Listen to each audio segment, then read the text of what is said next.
Hey YouTube, this is New211. I'm coming to you with my first hair dye.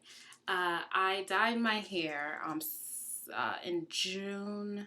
Yeah, in June when I went to Jamaica, and what I did was I had it stripped of its color and had the tips turn pink. You can kind of see it on that one right there, that the tip was turned pink. Anyway, when I got home, I absolutely hated it.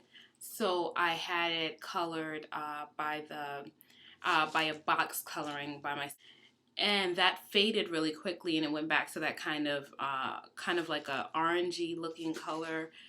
It was very yellow orange, not complementary to my skin tone. Then I dyed it plum. That was okay, but it faded, and not only did it fade, but as my roots are coming in, you can see that my natural hair is very black.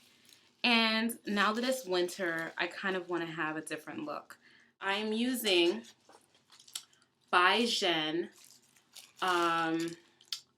Oriental Black Permanent Powder Hair Color. This is it. Oh, it's a little too light for you to see. Right? And they sell them in every single hair supply store that I've ever seen. And the reason why I'm using this permanent powder hair color with no ammonia, no hydrogen peroxide, is because my hair is already light. And for me to add more hydrogen peroxide to my hair, more ammonia, I think would just damage it beyond belief. Okay, so additionally, I just wanted to show you what goes into the kit. So the first thing you're going to need is a bowl. You probably shouldn't get a white bowl. That might mess it up. This towel is old, it's dirt, and I was going to throw it out anyway because it's kind of ripped up in some places. This is a clippy that you can buy to close up your potato chip bags. These gloves came in the set with the dye in the box. Got my instructions out, and then with that comes the hair dye itself. It's this little tiny thing that's powder based. So the first thing you need to do is to pour the powder base into a non-metallic bowl. Here it goes.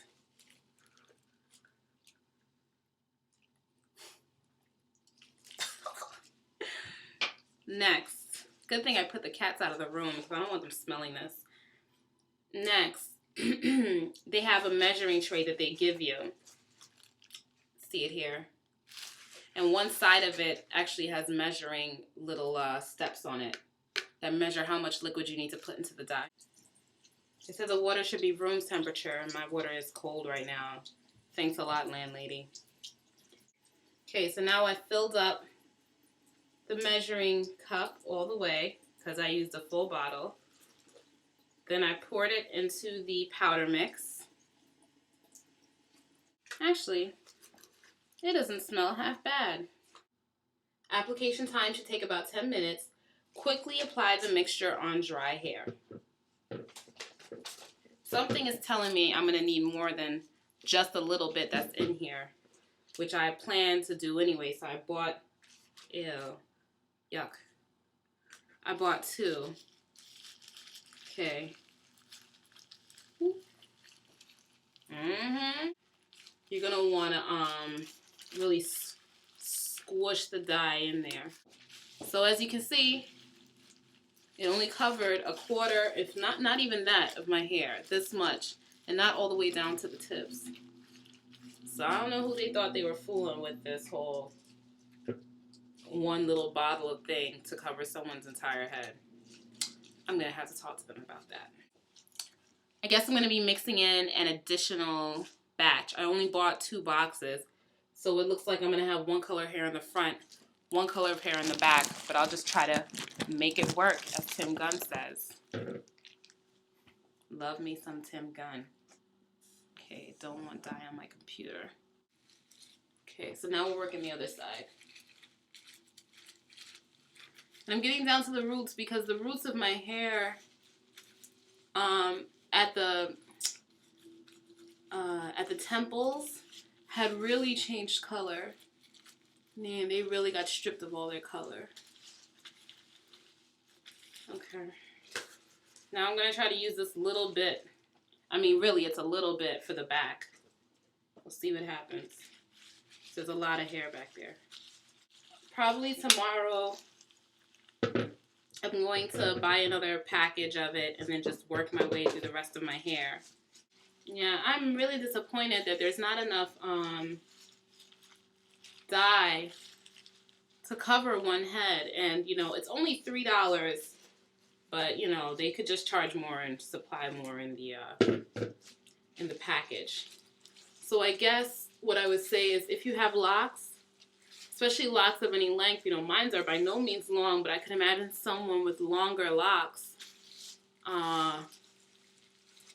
you know, saying to themselves, you know, they would need more, much, much more than the one little thing. I don't know if it needs more water or what. Okay, so I put a shower cap on to let it sit for 30 minutes so that it wouldn't, you know, be hanging down on my skin or anything like that, and also to kind of keep some heat in. I find whenever I dye my hair and I cover in a shower cap, it stays a lot better. Now I'm going to do some rinsing, and I just want to show you a quick tip for when you don't want the water to run into your gloves, because then if it runs into your gloves, the dye is running in there and then coloring your fingers. Just to put a goodie headband around, like so. See? And it keeps it tight. See? Okay, so I am finished rinsing, and now I'm gonna show you the finished product.